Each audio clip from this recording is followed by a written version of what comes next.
इस टॉपिक में हम निम्नलिखित के बारे में पढ़ेंगे। तो चलिए शुरू करते हैं।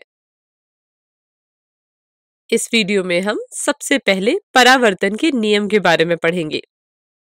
जिस प्रकार कोई गेंद दीवार से टकराकर वापस आती है, ठोस या तरल से टकराकर ध्वनि भी उसी प्रकार लौटती है। आपने पिछली कक्षाओं में प्रकाश का परावर्तन के बारे में तो पढ़ा ही था। प्रकाश की तरह ध्वनि भी परावर्तन के नियम को फॉलो करती है। आइए एक क्रियाकलाप से समझते हैं इसे। चित्र के जैसे दो समान पाइप लीजिए। इन्हें दीवार के समीप मेज पर कुछ इस प्रकार व्यवस्थित कीजिए।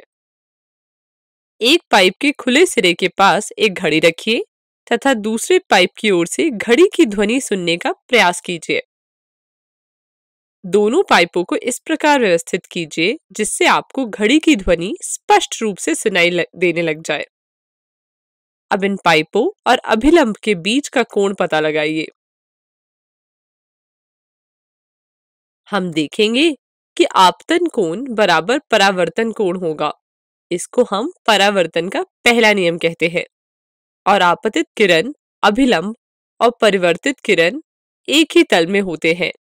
इसको हम परावर्तन का दूसरा नियम कहते हैं। वीडियो को रोकें और इन दोनों नियमों को अपनी कॉपी में लिख लीजिए। तो हमने यहाँ परावर्तन के नियम के बारे में पढ़ लिया। अब हम इको, जिससे हिंदी में प्रतिध्वनि कहते हैं, उसके बारे में पढ़ेंगे। अभी हमने पढ़ा कि प्रकाश की तरह ध्वनि भी परावर्तित होती है।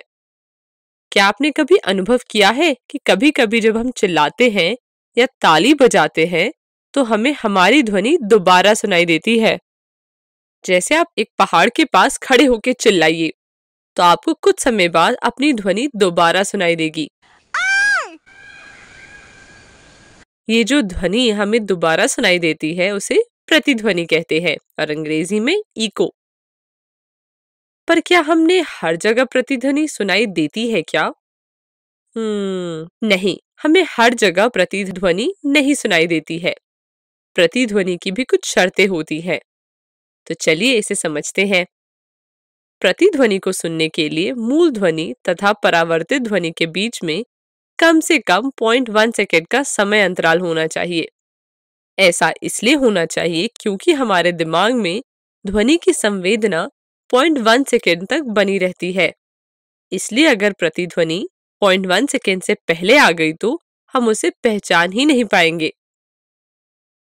यदि हम किसी दिए हुए ताप 22 डिग्री सेल्सियस पर ध्वनि की चाल 344 मीटर पर सेकेंड मान ले तो ध्वनि का दीवार तक जाना और परावर्तित होकर वापस आने में कम से कम 0.1 सेकेंड लगना चाहिए।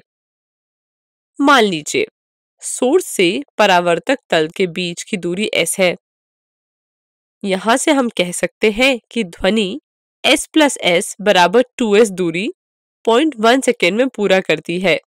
ध्वनि का वेग 344 मीटर पर सेकेंड है। आप पढ़ चुके हैं कि वेग बराबर दूरी बटा समय होता है। v और t का मान समीकरण में रख देंगे तो हल करने पर हमें s बराबर 17.2 मीटर मिल गया। हम कह सकते हैं कि प्रतिध्वनि सुनने के लिए ऑब्जेक्ट की परावर्तक तल से मिनिमम दूरी 17.2 मीटर होनी चाहिए।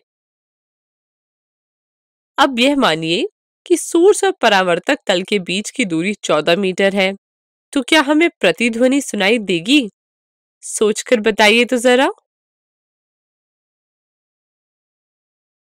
देखते हैं आपने क्या सोचा। हमें प्रतिध्वनि सुनाई नहीं देगी क्योंकि दूरी 17.2 मीटर से कम है। चलिए अब बातचीत तो हो गई काफी, एक प्रश्न करते हैं एनसीईआरटी का। क्वेश्चन आपके सामने है, इसका सलूशन देखते हैं। हम मान लेते हैं कि एक इंसान और चट्टान के बीच की दूरी s है। ध्वनि का वेग 346 मीटर पर सेकेंड दिया हुआ है। ध्वनि को चट्टान तक जाने में और परावर्तित होकर वापस आने में 2 सेकेंड लगा। दूरी बराबर चाल इंटू समय होता है। ध्यान दें, यहाँ दूरी हम 2s लेंगे ना कि s, क्योंकि यह दूरी ध्वनि के चट्टान तक जाने और वापस आने दोनों की है। हल करने पर हमें s बराबर 346 मीटर मिल गया, जो कि इंसान और चट्टान के बीच की दूरी है। वीडियो को रोकें और इसे अपनी कॉपी में फटाफट लिख लें। तो अब हमने प्रतिध्वनि के बारे में पढ़ लिया, तो अब आगे बढ़ते हैं।